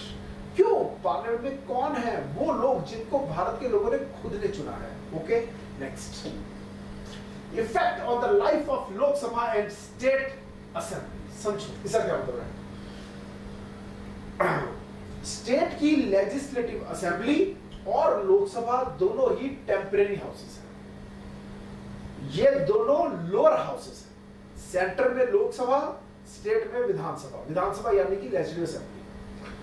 सेंटर में लोकसभा, स्टेट में विधानसभा, टेम्परेरी हाउस है, यानी हर 5 साल के बाद इन्होंने हर हाल में जरूर और जरूर क्या हो जाना है, डिसॉल्व हो जाना है। और 5 साल का पीरियड खत्म होने से पहले भी इनको डिसॉल्व किया जा सकता है, नो कॉन्फिडेंस मोशन के बाद या फिर कॉन्फिडेंस मोशन डिफीट हो जाने के बाद। क्लियर? केवल एक नेशनल इमरजेंसी के समय में लोकसभा और विधानसभा दोनों की लाइफ को एक्सटेंड किया जा सकता है 5 साल के पीरियड को खत्म होने के बाद। क्लियर? सो इंदिरा गांधी ने तो हालांकि ये तक कर दिया था, परमानेंटली लोकसभा की लाइफ को 5 साल से बढ़ा के 6 साल कर दिया, पर इसको रिपीट किया गया 44th अमेंडमेंट 1978। समझो, while a proclamation of emergency in operation, जब नेशनल इमरजेंसी लग गई, ठीक है, तो लाइफ ऑफ लोकसभा को एक्सटेंड किया जा सकता है। 5 साल का पीरियड खत्म होने के बाद पार्लियामेंट लॉ पास कर, यानी कि रेजोल्यूशन पास करेगी मैक्सिमम कितने टाइम के लिए, for 1 year at a time. ठीक है जी, for 1 year at a time. मगर 1 साल खत्म हो जाने के बाद क्या, यानी 5 साल पूरे हुए, फिर उसका 1 साल का एक्सटेंशन पीरियड भी खत्म हो गया, उसके बाद क्या उसके बाद भी एक्सटेंड कर सकते हैं? हाँ, अगर उसके बाद भी वार चली हुई है तो हम पहले वार निपटाएंगे, ये इलेक्शन करवाएंगे, मगर उसके बाद 6 महीना 6 महीना 6 महीना 6 महीना, हर 6 महीने का अप्रूवल मिलता रहेगा। समझ में आया? एक बार एक्सटेंशन मिल गई 1 साल की, उसके बाद एक्सटेंशन मिलेगी 6 महीने की। क्लियर? ये देखो, however this extension cannot continue beyond a period of, और वो 1 साल की एक्सटेंशन मिलने के बाद एकदम से वार खत्म हो गई, नेशनल इमरजेंसी खत्म हो गई, तो क्या होगा? वो 1 साल की एक्सटेंशन मिली हुई है, क्या उसको एंजॉय करेगी रूलिंग पार्टी? नहीं। फिर क्या होगा? जिस दिन नेशनल इमरजेंसी खत्म हो गई उसके बाद 6 महीने के अंदर इलेक्शन करा के नई लोकसभा का गठन करना जरूरी होगा, नई सरकार बनेगी, वो 1 साल पूरा नहीं कंटिन्यू करेंगे। समझ में आया? ये देखो, however this extension cannot continue beyond a period of 6 months after the emergency has ceased to operate. Clear? 6 महीना, जिस दिन नेशनल हमें लोकसभा को अप्रूवल मिल चुका है 1 साल और कंटिन्यू करने का, ठीक है, मगर जैसे ही हुआ मान लो उसके 1 महीने के बाद ही national emergency cease to operate, तो क्या 11 महीने एंजॉय करेगी लोकसभा अपनी लाइफ? नहीं। कितना करेगी? मैक्सिमम 6 महीना। क्लियर? और for example the term of the 5th Lok Sabha 1971 to 1977 was extended 2 times by 1 year at a time. Okay? और आगे चलते हैं। The Parliament may extend the normal tenure of a state legislative assembly 5 years by 1 year each time for any length of time during a national emergency, subject to a maximum period of 6 months after the emergency is to operate. National emergency खत्म हो जाने के बाद maximum 6 महीना। Clear? उसके बाद अब fundamental rights पर क्या प्रभाव पड़ता है नेशनल इमरजेंसी की प्रोक्लेमेशन का? जब नेशनल इमरजेंसी इशू हो गई तो क्या प्रभाव पड़ेगा नेशनल इमरजेंसी का प्रभाव ऑन फंडामेंटल राइट्स? समझो, 2 इसमें आर्टिकल्स हैं, 358 और 359, टेक्निकल है, ध्यान से समझिएगा। आर्टिकल 358 ये कहता है कि जब भी एक्सटर्नल नेशनल इमरजेंसी लग जाए तो automatically fundamental right under article 19 suspend होगा। फिर से बोल रहा हूं, if national emergency is proclaimed on the ground of वार और एक्सटर्नल एग्रेशन, इसी को कहते हैं external national emergency. If national emergency is proclaimed on the ground of war or external aggression, then अगर war या external ground पे national emergency लग गया तो then automatically Article 19 fundamental right is automatically suspended. 359 ये कहता है जब कोई नेशनल इमरजेंसी लगी हो, चाहे किसी भी ग्राउंड पर हो, इंटरनल या external, may be on armed rebellion, when there is any national emergency under Article 352, then the president may by a separate proclamation, automatically नहीं आ गया, may by a separate proclamation suspend the enforcement of one or more fundamental rights except article 20 and 21। इन दो lines, दो statements हैं 358 और 359। इसके कितने points बनते हैं डिफरेंस बिटवीन 358 और 359 के, मैं वो करा रहा हूं, सुनो ध्यान से। आर्टिकल 358 359 डिस्क्राइब करता है क्या, नेशनल इमरजेंसी का इफेक्ट किस पर, फंडामेंटल राइट्स पर। Okay, article 358 deals with suspension of fundamental rights under article 19, जबकि 359 डील करता है सस्पेंशन ऑफ, गलत वर्ड्स यूज हो रहे हैं यहां, suspension of enforcement of fundamental rights, not actual suspension of fundamental rights.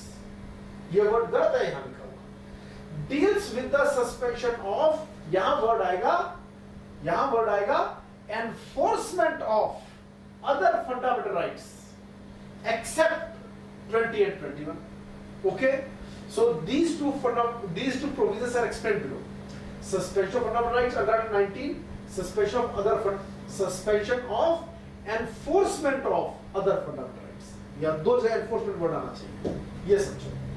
अब suspension of fundamental rights समझिए क्या चीज है। When the proclamation of national emergency is made, the 6 fundamental rights, Article 91A, B, C, D, E, or G, they get automatically suspended if the national emergency is proclaimed on the ground of war or external aggression. ठीक है, और मैंने F नहीं बोला, D के बाद A, B, C, D, E के बाद सीधा G बोला, F क्यों नहीं बोला? क्योंकि 19(1)F पहले 7 फंडामेंटल फ्रीडम्स थी, 91F भी था, अब 91A, 91B, 91C, D, E और सीधा G है। F कहाँ गया? वो राइट टू प्रॉपर्टी आर्टिकल 31 के साथ ही खत्म हो गया था, रिपील हो गया था। क्लियर? अब right to property fundamental right नहीं है, ये कॉन्स्टिट्यूशनल राइट है अंडर आर्टिकल 300A। क्लियर? कब हुआ? 44th amendment 1978। और ध्यान दीजिए, according to Article 358, when a proclamation of national emergency is made, the 6 fundamental rights under 19 are automatically suspended. जबकि 359 में क्या वर्ड्स यूज हुए हैं? President may by a separate proclamation suspend the operation of one or more fundamental rights under Article 20 and 21. May by a separate proclamation. यहाँ क्या 358 में?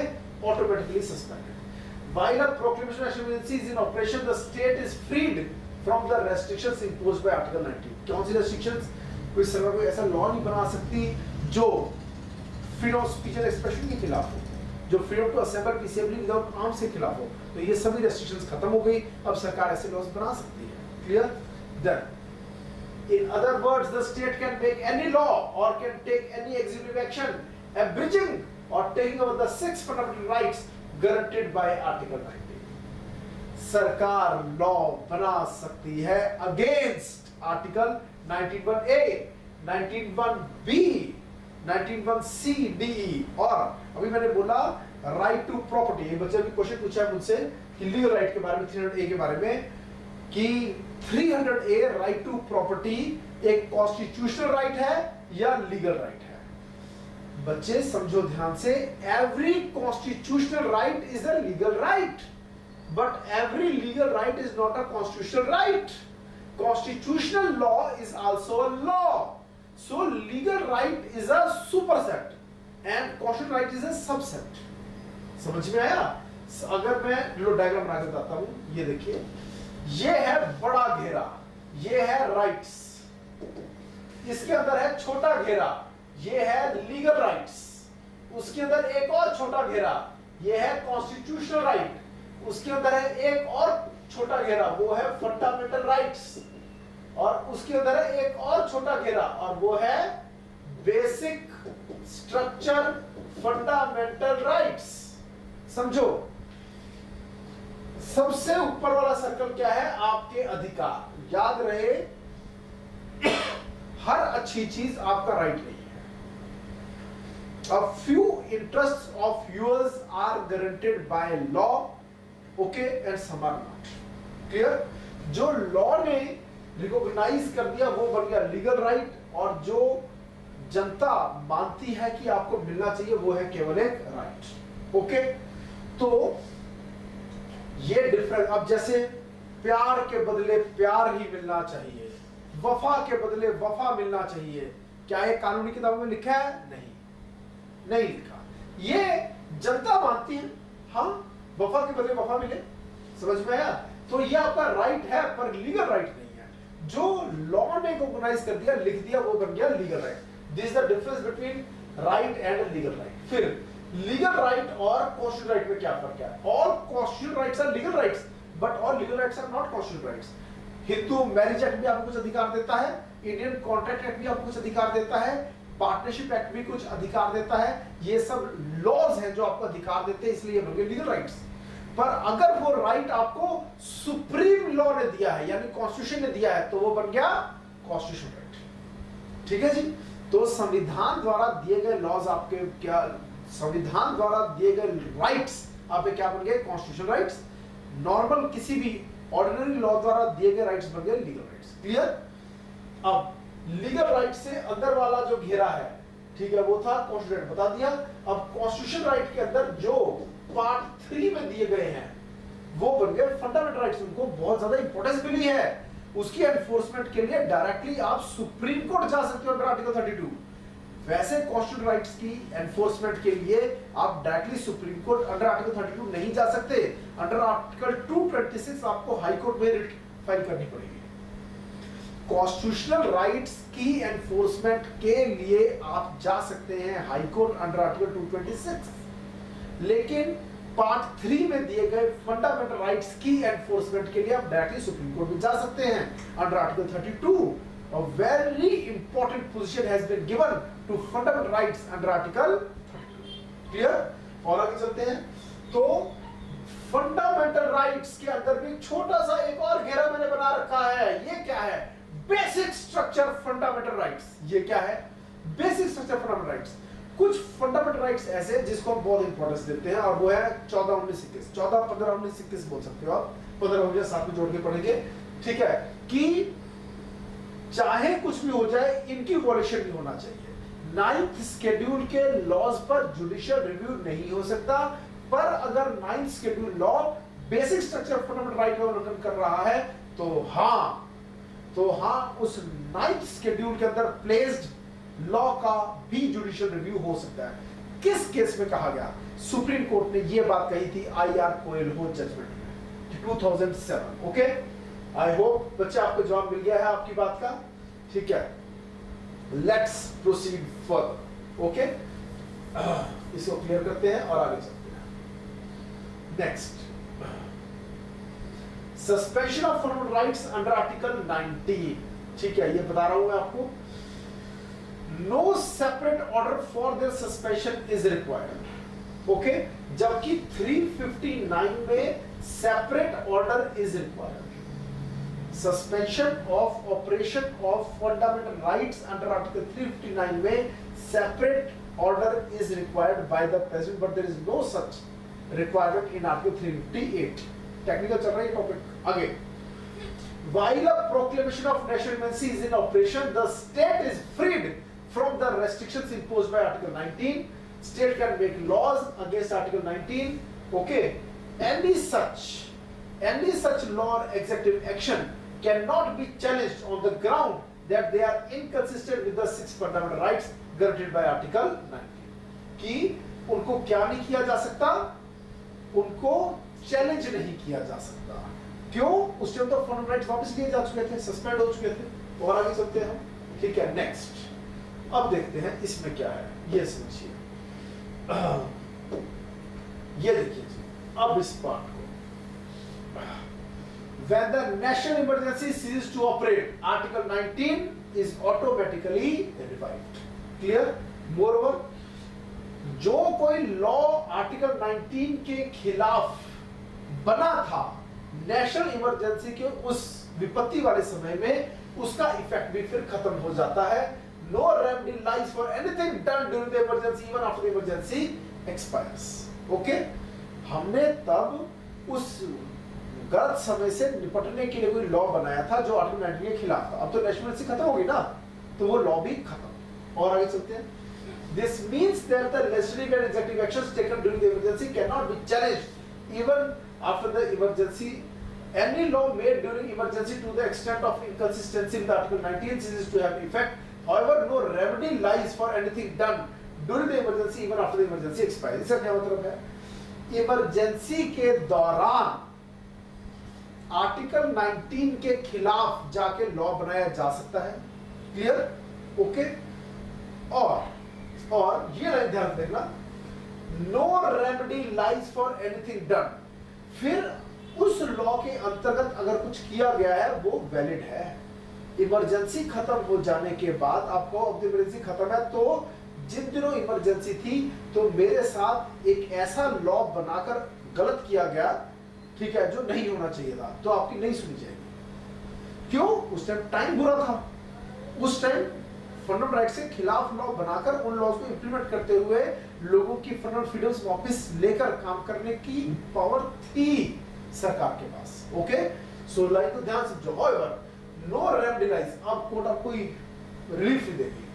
No remedy lies for anything done during the emergency even after the emergency expires. This means that the legislative and executive actions taken during the emergency cannot be challenged even after the emergency is to operate. Emergency खत्म हो जाने के बाद emergency समय पर जो किया गया था उसको चैलेंज नहीं किया जाएगा. ओके, चले आगे. Next is this thing. 44th Amendment 1978 ने 358 के स्कोप को रेस्ट्रिक्ट किया. पहले 358 हर प्रकार की नेशनल इमरजेंसी पर ऑपरेट होता था, internal external, whether on the ground of war extension और on the ground of armed rebellion. तब तो आर्म्ड था नहीं कि इंटर डिस्टर्बेंस होता था उस टाइम पे. यानी इंटरनल नेशनल इमरजेंसी हो, एक्सटर्नल नेशनल इमरजेंसी हो, दोनों पर ही 358 अप्लाई होता था. मगर देखो क्या बोला जनता पार्टी सरकार ने, मोरारजी देसाई ने, उन्होंने कहा अगर नेशनल इमरजेंसी आर्म्ड रिबेलियन के ग्राउंड पे लगती है, इंटरनल कारणों से लगती है, तब भी क्या आप देश के लोगों का अपनी बात कहने के अधिकार को वापस ले लोगे?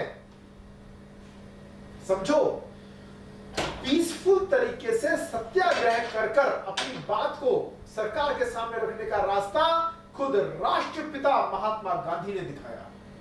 उसको कैसे छीन लोगे? आर्टिकल 19(1)(a) को तो आर्टिकल 19 की ऑटोमेटिक सस्पेंशन सिर्फ तब होनी चाहिए जब पंगा किसी और देश के साथ है. जब देश की जनता के साथ पंगा है तो आर्टिकल 19(1) खत्म नहीं होगा, freedom of speech and expression खत्म नहीं होगा, प्रेस की फ्रीडम खत्म नहीं होगी, लोगों को अपनी बात कहने का अधिकार है. पॉइंट समझ में आया? तो रूल बना दिया, आर्टिकल 358 केवल एक्सटर्नल नेशनल इमरजेंसी के समय पर ऑपरेट होगा. यानी article 19 freedom of speech and expression जिसे सबसे मेन आर्टिकल 91(a) है वो, ठीक है. आर्टिकल 19 ऑटोमेटिकली सस्पेंड केवल और केवल एक्सटर्नल नेशनल इमरजेंसी में ही 358 अप्लाई होगा. क्लियर? और आगे चलते हैं.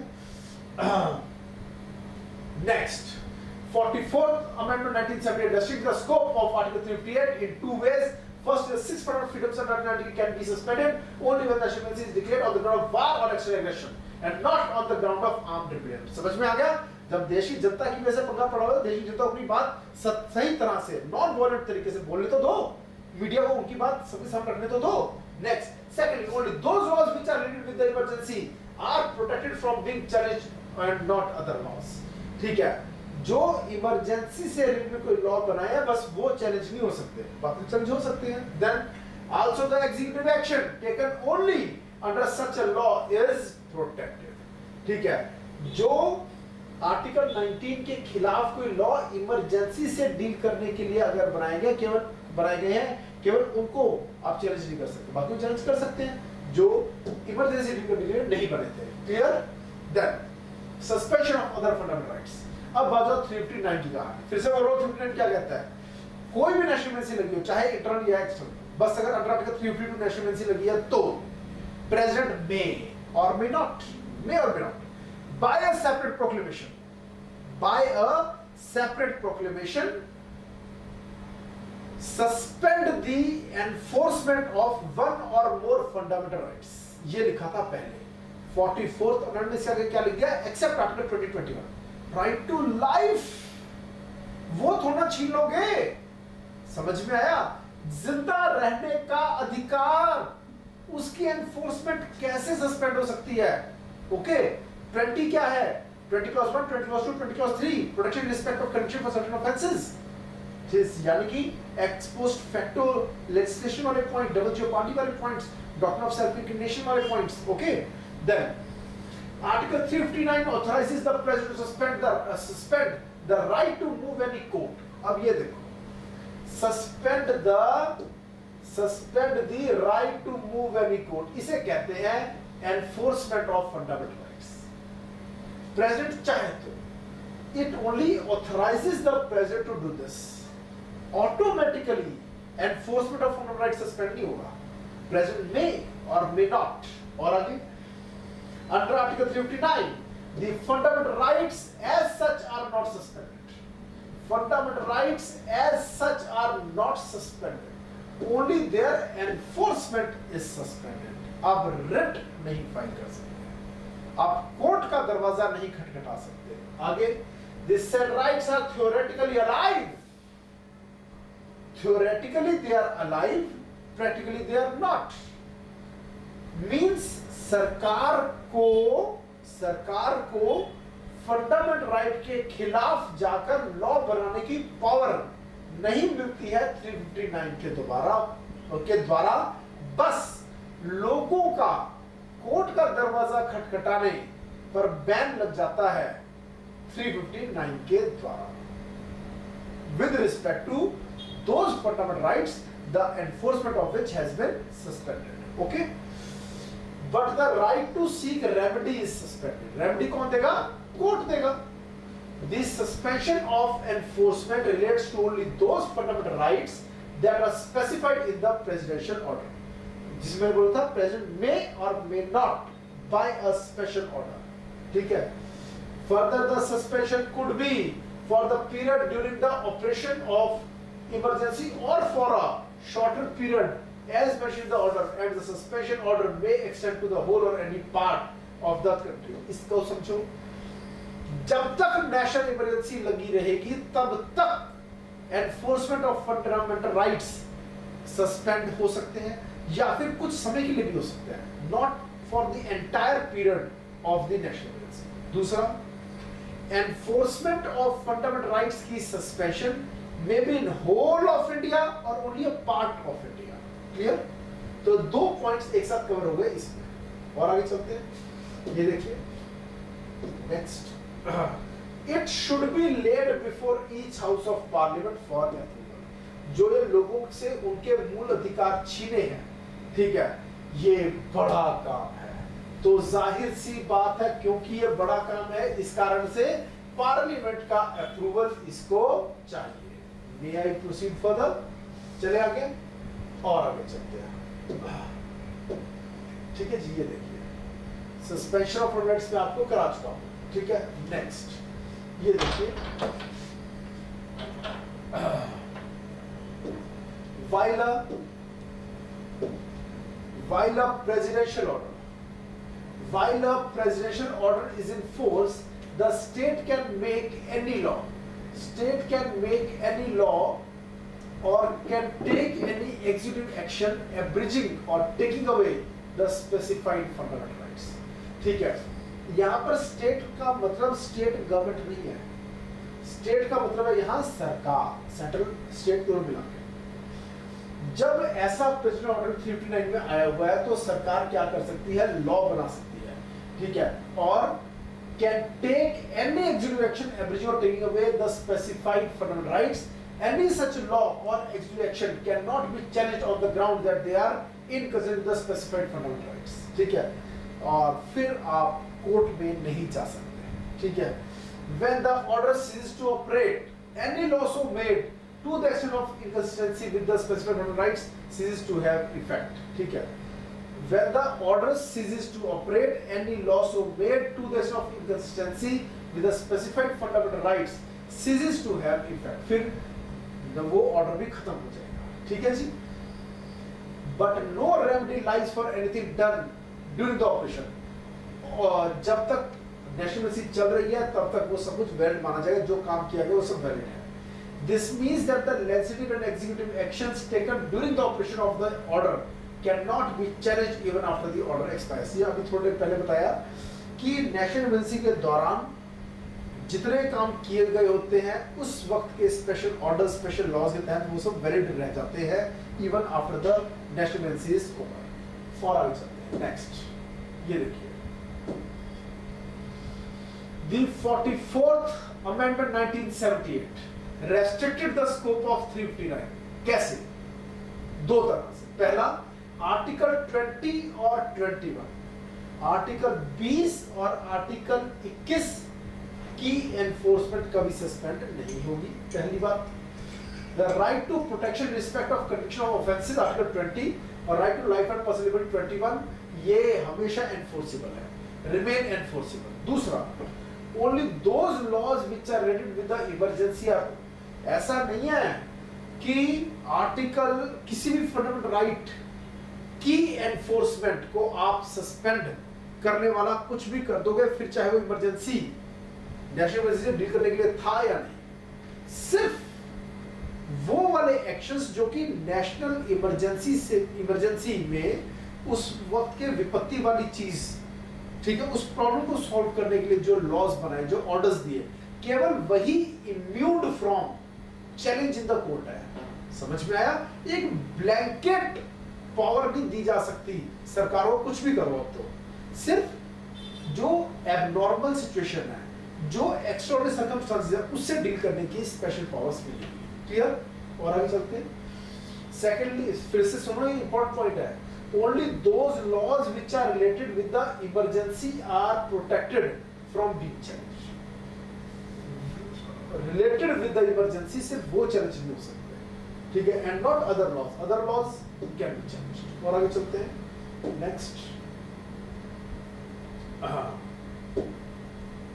next ये रहा distinction between articles 358 359। ये बहुत अच्छा इंपॉर्टेंट क्वेश्चन भी बनता है, ठीक है, जहां भी कॉन्स्टिट्यूशन मेंस में आता है। समझो, पहला आर्टिकल 358 का प्रभाव केवल और केवल आर्टिकल 19 पर ही है, ठीक है जी। लेकिन 359 का एम्बिट कई फंडामेंटल राइट्स पर हो सकता है except 20 and 21। Effect of 359 can be on one or more or any fundamental rights except 21, but effect on fundamental rights of Article 358 can be only on Article 19. Okay. Article 358 confined to fundamental rights under 19 only, whereas Article 359 extends to all those fundamental rights whose enforcement is suspended by the presidential order. Clear? पहला point clear है। आगे चले हम। कोई question तो नहीं है बच्चों का? नहीं है अभी। Next, Article 358 automatically suspends the fundamental rights under Article 19 as soon as। अब यहाँ ऑटोमेटिक है, वहां पर president may or may not by a special resolution, special proclamation, ठीक है जी, वहां पर प्रेसिडेंट कोई इस तरह का ऑर्डर दे ना दे कुछ भी हो सकता है। 359 में 358 तो ऑटोमेटिक इन ऑपरेशन है जब भी एक्सटर्नल नेशनल इमरजेंसी लगे। Article 358 automatically suspends the fundamental rights under Article 19 as soon as the emergency is declared। On the other hand, Article 359 does not automatically suspend any fundamental right। It only empowers the president to suspend the enforcement of the specified fundamental rights। Article 358 operates only in case of external, ये तीसरा फर्क आ गया।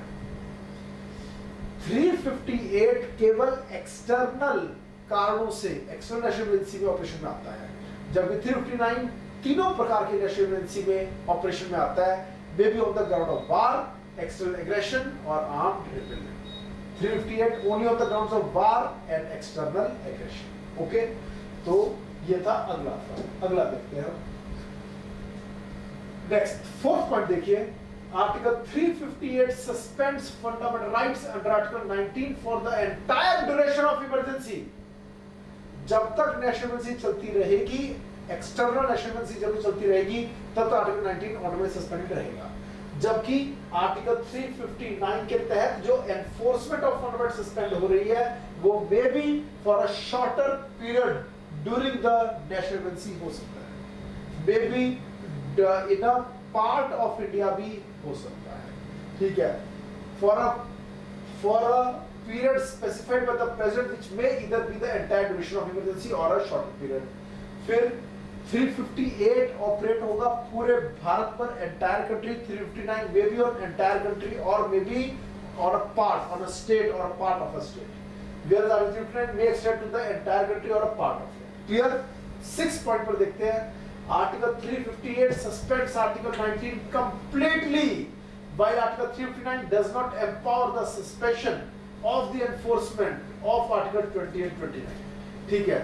अब 358 पूरे के पूरे Article 19 को suspend कर देता है, लेकिन 359 does not empower the suspension of enforcement of Article 2021. 20-21 पर प्रभाव 359 में नहीं पड़ता, बाकी किसी पर प्रभाव पड़ सकता है. और आगे चलते हैं.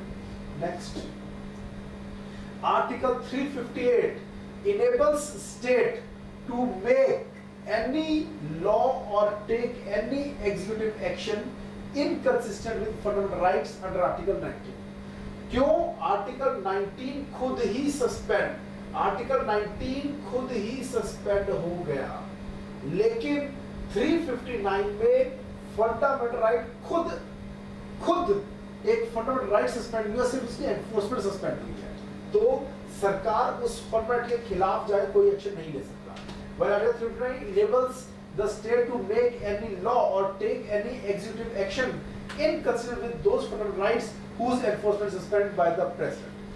जिस फंडामेंटल राइट की एनफोर्समेंट को सस्पेंड किया गया है, जिस फंडामेंटल राइट की एनफोर्समेंट को 359 के अंतर्गत सस्पेंड किया गया है, उस फंडामेंटल राइट के खिलाफ कोई लॉ नहीं बना सकती सरकार, कोई ऑर्डर नहीं पास कर सकती सरकार, बस कोर्ट जाने का रास्ता, कोर्ट का दरवाजा खटखटाना, नॉट अलाउड. क्लियर? देन अगले पॉइंट पर आ जाओ. There is also a similarity between 358 and 359. ये जो डिफरेंस है, अब बात करें सिमिलरिटी की, ध्यान दीजिएगा. Both provide immunity from challenge. दोनों में ही रेमेडी फ्रॉम द कोर्ट तो बंद हो गई. ठीक है, चैलेंज इन द कोर्ट तो बंद ही हो गया ना. To only those laws which are related with the emergency and not other laws. जो लॉ बनाए गए हैं इमरजेंट सिचुएशन से डील करने के लिए, केवल उनको चैलेंज नहीं किया जाता, ऐसा है. बाकी और कोई लॉ को चैलेंज किया जा सकता है. Also, the executive action taken only under such a law is prohibited by okay. और आगे चलते हैं हम. Next, this type of declarations made so far. क्या-क्या declarations हुई है? आज तक केवल 3 बार लगी है नेशनल इमरजेंसी, 1962, 1971, 1975. पहली लगी अक्टूबर 1962 में because of Indo China war, Chinese aggression in the Nepal, north east frontier agency. ठीक है, now Arunachal Pradesh, and was in force till 1968. 1962 में लगी, 1968 तक लगी रही, जब चाइना के साथ हमारी जंग हुई. ओके, अक्साई चिन छीन कर ले गए चाइना वाले भारत से. Okay, next, the second proclamation of national emergency was made in December 1971 in the wake of attack by Pakistan. ये वो था जब हमने बांग्लादेश को आजादी दिलवाई. Next, even when this emergency was in operation, a third proclamation of national emergency was made. जब लगी हुई थी 1971 वाली नेशनल इमरजेंसी, तब एक और तीसरी नेशनल इमरजेंसी लगा दी गई 1975 पर, और 2 नेशनल इमरजेंसी लगी रही 1975 से 1977, और 1977 में 2 नेशनल इमरजेंसीज थोड़े टाइम गैप में खत्म हुई थी. Both the second and third proclamations were revoked in March 1977. और आगे चलते हैं.